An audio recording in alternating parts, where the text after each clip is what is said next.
인문학 대마왕 안치홍의 고전 뽀개기.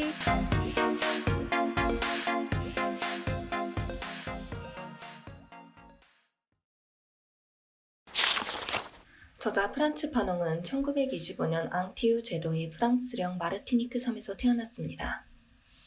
아버지는 아프리카계 흑인, 어머니는 흑백 혼혈인 물라토였습니다. 그는 유복한 중산층 가정에서 자라 명문고등학교를 졸업하고 군에 입대 훈장을 받아 종전후엔 대학에 입학해 프랑스 유학길에 올랐습니다. 그가 쓴 검은 피부 하얀 가면은 의대를 마칠 무렵 학위 논문을 염두에 두고 쓴 것입니다. 검은 피부 하얀 가면은 비존재 지대에서 헤어나지 못하는 아프리카와 서인도 제도의 흑인들의 모습을 고통스럽게 투사한 좌우상입니다. 그는 비존재의 지대로 내몰리는 가운데 거대한 심리, 존재론적 열등감의 노예로 전락한 흑인들의 모습을 예리하게 관찰하고 형상화했습니다. 프란츠 파농이라는 이제 흑인 운동가라고 봐야 되죠. 이 양반은 이제 뭐 살펴봐야 될 거는 이 사람은 우리하고 다른 절절한 어떤 교착, 절망 상태에 있어요. 이 깜둥이로 살아간다는 것은 특히 그 시대에 예를 들어서 뭐 보면은 내가 큰 소리라도 지른다고 하자. 그 소리는 결코 까맣지 않다. 뭐 이런 거는 이제 역설적 표현이라면서 또 뒤에 보면 이런 얘기는 하죠. X, 암흑에는 검둥이다. 그러나 절망은 더 검다. 이런 것들은 우리가 이해하기 힘든 영역이죠, 사실. 이게 우리는 식민지 지배도 겪었고 타자란 말을 엄청 유행처럼 많이 쓰고 있지만 이러한 절절한 타자성이라는 거는 우리가 상상할 수 없는 거죠. 결코 이 흑인들이 갖고 있는 타자성 이 부분은 우리가 짐작은 하지만 이해는 못하는 영역이죠. 그런 게 몇 가지가 있죠. 뭐 예를 들어서 자전거를 타는 경험. 자전거는 대체로 누구나 해도 대체로 탈 수 있는데 그 다음에 운전도 그렇고 섹스도 그렇고 그 다음에 부모가 되는 경험도 그렇고 등등 그런 것들은 이제 짐작할 수 있는 영역인데 해보기 전에는 이해하기 힘든 영역이지 대체로. 이 흑인의 타자성도 흑인이 아니면 이해하기 힘든 영역인 것 같아요. 이게 오리엔탈리즘과 관련지어서 우리가 살펴본다고 한다면 두 가지 타자가 있는데 이 책에도 나오다시피 이제 오리엔탈리즘에서 주요하게 다른 거는 이제 아랍인들에게 있어서 타자성 이런 거를 다룬 거라면 이제 흑인에게 있어서 타자성을 다루는데 아랍인과 흑인은 뭐 겹치기도 하고 분리되기도 하지만은 이념적인 원형에서는 다른 것 같아요. 그러니까 오히려 유럽적이고 서구의 중심적인 사고방식, 유럽인의 입장에서는 유태인과 흑인이 중심적인 그 타자성을 구현하는데 타자성이 될 땐 반유태주의와 반흑인주의가 되겠죠. 근데 유태인에 대해서 갖고 있는 느낌은 용모도 이제 크게 다르지 않고 그렇기 때문에 이 책에서 나오다시피 어떤 능력에 대한 질시와 결부돼서 특정하게 뭐 돈과 관련된 뭐 편견, 혐오 이런 거를 확대하는 그러한 양상이었다면 흑인에 대해서는 반대로 생물학적이고 성적인 것으로 바라보는 타자성이 나타나죠. 그래서 유럽인에게 반유태주의는 서구인이라고 할까요? 유태주의는 우리 안의 타자 같은 건데 말하자면 세포로 치면 이제 미토콘드리아 같은 거.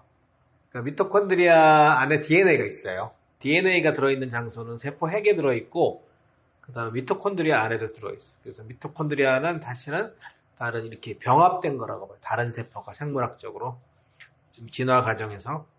근데 이제 불편한 거지. 비유적으로 얘기하면 유태인이란 거는. 그 DNA를 왜 니네가 갖고 있어? 뭐 이런 느낌이 있을 수 있는 거죠. 근데 반흑인주의는 밖에 있는 존재. 완전한 타자인 거죠. 그리고 유태주의를 조금 더 우리가 이어서 설명을 하면 이런 거죠. 오리엔탈리즘에서 보면은 이제 유럽인들이 타자를 정립하는 과정에서 오리엔탈리즘을 만들면서 중요하게 봤던 개념 중에 하나가 반셈주의인데 그 셈으로 뭉뚱그려진 두 종족이 유대와 아랍 종족인데 나중에 이제 역사의 진정 과정에서 보면 유대 쪽은 오리엔탈리스트로 편입이 되고 아랍은 오리엔탈리즘에 속하게 되고 대상화의 영역에 머무는 거죠. 그렇다고 한다면 어쨌든 간에 아랍과 유태인은 전통적인 의미에서 타자라고 볼 수도 있는데 일종의 질시와 두려움과 열등감이 전환돼서 우월감과 배척과 억압으로 나타나는 그러한 유형의 타자의 구조를 갖는다면 흑인은 그냥 두려움은 있지만 질시는 없는 타자인 거죠. 그래서 흑인은 유럽인들이 흑인과의 관계에 있어서는 맞짱을 떠서 공포를 경험한 적은 없어요. 그래서 뭐 박람회라든지 이럴 때 흑인 데려다 놓고 뭐 동물처럼 전시하고 이런 적은 있었지만, 그래서 하나의 원숭이 정도로 파악을 하던가 원숭이가 진화하는 한 중간 단계를 봤기 때문에 같은 인간으로서 타자성을 흑인에서 느끼기는 어려웠죠. 그래서 흑인에 대한 열등감이나 이런 것들은 그 진화의 중간 단계이기 때문에 우리가 네안데르탈린에 대해서 갖고 있는 이미지처럼 흑인은 생물학적으로 우월하고 성적으로 강인할 것이다라는 이제 뭐 그런 판타지 이런 것이 있는 것이지, 어떤 진화의 최종 단계에서 우리가 생각할 수 있는 어떤 지적이고 문명화한 그러한 종족으로서는 바라보지 않게 되죠. 이게 기본적으로 흑인들에 대해서 유럽인이 갖고 있는 이미지죠. 뭐 여기 표현은 이마고라고 할 수도 있고. 그렇다고 한다면은 오리엔탈리즘이란 게 오리엔탈리스트에 의해서 설정이 됐듯이 흑인들의 이러한 정체성도 백인들의 이러한 흑인 의식, 흑인 규정에 따라서 설정됐겠고, 흑인들은 이러한 규정을 자기 내면화하게 되는 거죠. 스스로. 그렇기 때문에 우리가 결코 흑인들이 갖고 있는 그러한 생각들, 열등감과 또는 뭐 네그리티스를 우리는 이해를 할 수가 없는. 유럽인과 이제 오리엔탈리즘의 우리 같은 황인종들은 좋아하지 않았어요. 간접적인 관계를 맺어왔고, 식민 지배를 하더라도 뭐 조금 다른 양상이 있었고, 거기서 각인된 상처라는 것도 조금 달랐고.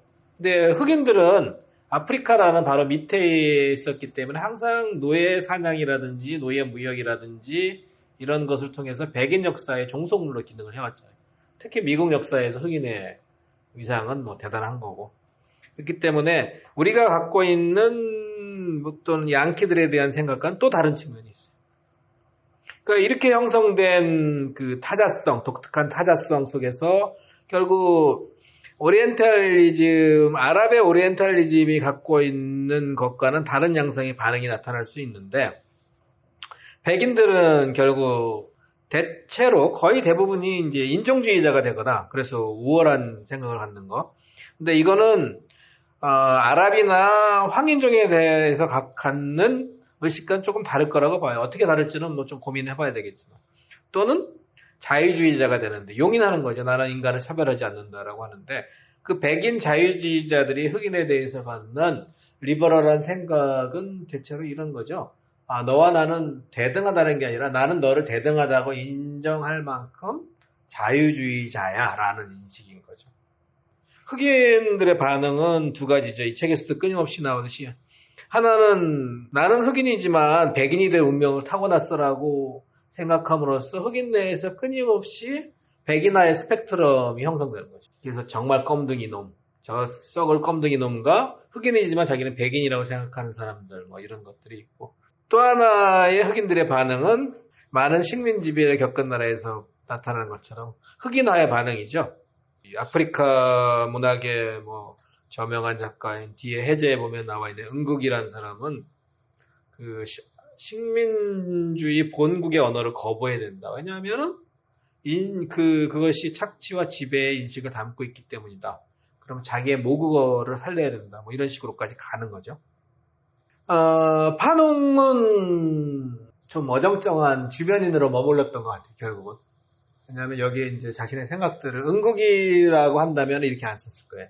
여기 보면은 서구적인 관념 체계들이 많이 들어와 있어요. 자신의 생각을 설명하기 위해서. 그리고 이 양반은 말은 끊임없이 하지만은 본인은 스스로의 인식 체계가 유럽인이에요. 파농 같은 경우. 이제 읽으면서 우리가 드는 생각은. 물론 이제 막판에 되면은 이 양반이 주장하는 이런 거죠. 흙과 배 끝에 가면 뭐 이런 게 있죠. 양자는 공이 그들이 각각 숭배하는 조상들을 등지고 진정한 대화를 시도해야 한다. 왜 타자를 소박하게 만지고 느끼며 이를 통해 서로를 발견하려고 하지 않는가. 마지막에 오 나의 육체여 나로 하여금 항상 물음을 던지는 인간이 되게 하소서라고 하면서 인간이 되길 희망하는데, 은국이라든지 뭐 이런 사람들이었다면 오 주란 말도 안 했을 거고 뭐라고 썼을까 여기? 오 나의 육체구나, 신이 아니고 오 나의 육체여 나로 하여금 흑인이 되게 하소서 이렇게 썼을 거예요. 관점이 다른 거죠. 여기서 이제 어려운 문제가 나오죠. 개체성과 보편성의 문제인데 남녀 문제하고도 같고, 그러면은 인간이라는 거는 이제 호모 사피엔스 종인데 우리는 과연 순수 인간으로 자신을 정초할 수 있는 거라고 하면은 불가능하잖아요. 누구나 알잖아요. 자신이 정초되는 거는 특정한 생물학적 조건과 사회적 조건, 정치적 조건 속에서 자신이 정초가 되는데, 그렇다면 통계적으로 학문적으로는 변수들을 통제해서 추상적이고 보편적인 존재로서 자신을 설정할 수는 있지만 현실에서는 우리가 그게 가능하지 않죠. 어떤 인간이냐를 설명하기 위해서는 한국인이자 황인종이자 남성이자 여성이자 또는 남한인이자 북한인이자 이러한 개별성의 총체를 가지고 자신을 구현하게 되는데, 그럼에도 불구하고 그 개별성들 중에를 좀 솎아내고 인간이란 보편성으로 묶을 수 있는 그 큰 줄기가 있다고 믿기도 하지만, 어떤 것들은 결코 우리가 벗어날 수 없는 영역들이 있을 것 같은데, 그러면 흑인이라는 거는 흑인 이전에 인간이 가능한 것인가라고 했을 때 가능할까라는 것들은 참 어려운 문제죠. 프란츠 파농이 얘기하는 거는 흑과 백의 대립이 있었고, 흑은 백으로부터 멸시당하고 혐오당하고 착취당하면서 일그러진 흑인성을 형성하고 왔는데, 그 모종의 네그리티드 속에서 각각의 흑인성, 백인성을 벗어나서 인간성이라는 영역에서 내가 흑인이라는 입장에서 인간성을 구현하는 길이 얼마나 가능할 것인가에 대한 어려움이 있는 거죠. 그렇기 때문에 현실에서는 백인이거나 흑인이거나 둘 중에 하나일 수밖에 없게 되는 거예요. 근데 이제 백인이거나 흑인이거나 둘 중에 하나를 선택해야 된다면 흑인은 항상 괴롭고 절망적인 문제죠. 왜냐하면은 이 책에도 써놨듯이 흑인은 단 하나의 운명만이 존재한대요. 백인이 되는 거. 왜냐하면은 흑인을 만든 건 백인이기 때문에. 아랍이나 오리엔탈리즘이나 우리 동양인, 한국인, 일본인, 중국인이 갖고 있는 타자성, 정체성 건 또 다른 거죠. 그래서 흑인 문제는 되게 복잡하고 심오해요. 흑인이라는 거는 백인이 발명했기 때문에, 흑인은 백인의 발명품이거든요. 그렇기 때문에 안드로이드에 관련된 영화에서 보는 것과 똑같은 현상을 목격할 수 있죠. 흑인은 백인이 될 수밖에 없는 거예요. 근데 그 과정에서 흑인다운 정체성, 자신만의 네그리티드를 찾아낸다는 것이 얼마나 가능할 것인가 하는 거는 단기적으로는 좀 어려운 것 같아요. 이런 표현이 있죠. 백인의 시선을 처음으로 받아내는 순간에 흑인은 멜라닌 색소의 무게를 느끼게 된다는 거죠. 흑인이 흑인일 때는, 그러니까 정글에 있을 때는 흑인이 아니었잖아요. 정글에서 잡혀 나오면서 흑인이 탄생하게 되는 거고, 그때부터 흑인의 정체성은 이러한 도착적이고 정신병적인 상황으로 몰릴 수밖에 없는. 흑인은 증오하고 달아나고 이런 상황이 되는 형태를 취하면서 흑인이 또 다른 흑인이라고 멸시하고 비난하는 이런 구조까지 생기는 거예요. 이게 이제 검은 피부 하얀 가면이라는 책 제목이 이제 상징하는 측면이죠. 그래서 다만 이제 좀 차이가 있는 것들은 여기서 중요한 이슈가 다뤄지지 않은 거는 식민지 문제인데, 이 사람은 서인도 제도의 프랑스 식민지에서 지식인으로 성장해서 프랑스 본국에 갔던 사람이잖아요. 그러니까 조금 더 다르죠, 상황이. 그러니까 아프리카에 있는 흑인하고 식민 지배를 받던 곳에 있던 흑인하고, 또 하나는 여기서 이제 본격적으로 다뤄지지 않는 노예로 갔다가 해방된 미국의 흑인하고는 또 각자 형성하는 네그리티비티가 다르겠죠. 어쨌든 근데 흑인은 흑인이라는 거죠. 셋 다. 그거는 이제 아랍이나 동양이 갖고 있는 타자성과 달라지는 거예요. 이 책은 그래서 인간이 되자는 건데 답은 별로 없죠. 마찬가지. 흑인 우리가 아프리카 문화나 뭐 아프리카 세계 좀 무지하잖아요. 무지하고 편견도 많고, 그리고 우리가 아프리카에 대한 인식은 백인을 통해서 다 이식된 인식이기 때문에 심층에 들어가기는 어렵죠. 다만 이제 이 사람 아프리카 사람이 아니고 프랑스령 어떤 식민지에서 태어난 흑인이 유럽 문화를 받아들이면서 백인 사회 속에 들어가서 겪게 되는 네그리티티에 대한 각성을 통해서 피부색이 검은 인간의 실존적인 고민을 잠시 들여다본 것 뿐이지, 우리가 이 사람의 고민, 문제를 해결해 줄 수는 없는 거죠. 결국 인간은 이제 앞으로도 뭐 수천 년 동안 우리가 망하지 않고 인류 문명이 지속된다면 그러한 개체적인 존재로서 보편성을 어떻게 구현할 것인가 하는 문제로 끊임없이 비슷한 유형의 고민을 하겠죠. 다만 흑인이라는 네그리티브라는 그 고민의 양태는 수천 년 동안 좀 독특한 위치를 차지할 것 같기는 해요. 읽기가 쉽죠, 책이? 일단 글을 잘 쓰고, 번역이 좋은 거는 뭐 내가 아직 판단할 상황은 아닌 것 같고, 글을 잘 쓰는 것 같고, 이 양반이 문사 재질이 있는 소질이. 그래서 좀 빛나는 표현들이 많이 있어. 시적인 감성도 뛰어나고, 그래서 일필휘지로 써내는 능력이 있어서 아마 잘 읽히는 것 같고, 또 하나는 수기 같은 성격이 있기 때문에, 자신의 체험이기 때문에, 우러나는 얘기이기 때문에 학문적으로 막 뜯어내는, 오리엔탈리즘 같은 경우에는, 사이드 같은 경우에는 모정의 어떤 분야를 겪잖아요. 그 사람 미국인이거든. 아랍 출신의 미국인으로서 오리엔탈리즘을 설명하기 때문에 항상 이 추상적인 상태에서 보편성을 얘기하려고 듣는데, 이 사람은 개체적인 수준에서 보편성을 추구하기 때문에 쉽게 읽히는 거죠. 와닿고. 실제로 많은 식민지 지배를 겪은 나라에서는 백인이든 무엇이든 간에 식민주의자들에 맞서서 어떤 자국의 정체성을 구현하는 과정에서 이제 모종의 안티테제를 구성하는데, 안티테제를 구성하는 방식은 대부분의 경우 자기 민족의 존엄성을 강조하고 나르시즘을 살려내는 방식이에요. 그래서 성우 이순신도 만들고, 그 다음에 어떤 자신들의 열등감을 극복할 수 있는 뭐 역사적인 사실도 찾아내고, 뭐 이런 식으로 안티테제를 만들어내는 방식들을 하는데, 그 자체도 또 하나의 우스꽝스러운 짓이긴 하지요. 넘어선 거죠, 이 사람 파농은. 그래서 파농은 넘어섰고, 그게 올바른 대답이긴 하지만 현실 세계에서는 너무나 먼 얘기이기 때문에, 예를 들어서 흑인으로 피부 색깔이 검었다고 흑인이 되는 건 아니거든. 흑인으로 태어난다는 거는 백인의 시선과 접촉하면서 백인이 흑인이 되는 거예요. 근데 그러려면 백인이 없으면 흑인도 없어져요. 우리가 어떤 걸 상상할 수 있어? 예를 들어서 우리가 화성인을 만나게 돼. 그러면 우리는 지구인이지, 우리의 정체성을 지구인으로 인식하지 흑백으로 인식하지 않을 거야.